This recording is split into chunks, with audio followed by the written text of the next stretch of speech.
The question then becomes, how do I keep that person motivated for a long period doing that one thing? Amen. Yes. Yeah. And so that's where you need to set up your contact center to look at employee development, rewards and recognition, how you're moving people around. So I think if you can get good at that one thing, that's a great thing. But people also burn out doing that one thing over and over again. And so it's, how do you provide some variety?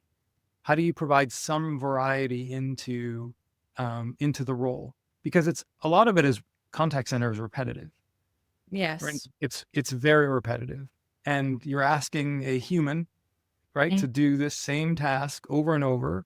It's often not a pleasant call because people are calling when they are at their limit and they haven't been able to self-service. And so doing that over and over again, you need to provide people with some reprieve or some opportunity to go work in another department within the contact center to get a different flavor, for other rules that exist within the organization. To answer your question, it depends on how many multi-skills are there, right? Does two provide enough variety? Does three? Does four? I'm always very conscious, again, people and numbers. I'm Mhm. always very conscious of how full an agent's brain is at all times. What I mean by that is, like, we keep adding, right? We keep adding, like, oh, they can do this transaction. Oh, they can do this transaction. Oh, they can do this transaction, and they can do this transaction.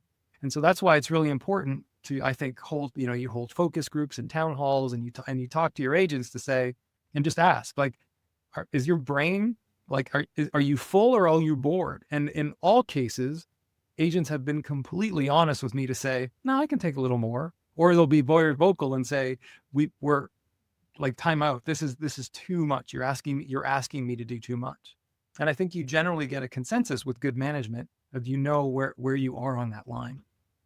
I find myself smiling more and more and falling in love with that conversation. So I'm already super grateful to Mike for introducing us because you framed that in a way that I have seen people and organizations struggle and making the wrong decisions because they take either or approach. So either or, from what I have seen, is either we need to keep our agents motivated. So here is all the 70 skills in the contact center, and we're going to train them on absolutely everything.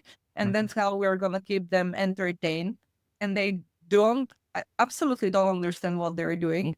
Or they're saying, oh, you know what? We're doing that because we would need less people because this is your universal agent. They can handle everything. So we don't have to have subs of people. It's just they're going to handle this call and this email and this chat and this, everything at the same time. And it becomes an absolute mess. But I am not sure if I have seen a company in a very good way articulating their decision around their skilling strategy in the way that you're explaining it right now. Or if they put the thought, is it agent related? Or we should have universal skilling strategy. The way that and maybe this isn't the right way to frame it, and maybe you can help me frame it differently. But the way that I have communicated when I get this is when I get the request of, oh, can I have a specialized group that does this function, right? Because Mm-hmm. I've received that request before from, oh, we really need this to go well. Can we have a dedicated team to do that? Or can we have dedicated people do that? Yeah. And my immediate response is, you, that typically executives will forget that it's a 24/7 operation, right? And so, do you mean 100% of the time? Do you mean 50% of the time? Because that's the discussion, right?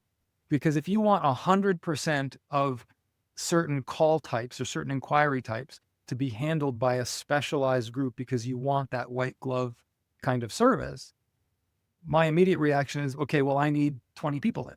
I need one full team to be, at least, to be able to cover that. And we don't have enough volume. If there's not enough volume to occupy those 20 people, then they automatically have to be multi-skilled because you're trying to filter one, one inquiry type to a specialized group of people. Yeah. So typically you have to wait for that volume to appear so that you're not inefficient, or you have to accept the inefficiency. And most often what I hear is, never mind, I'll accept the inefficiency because it's a little bit cheaper.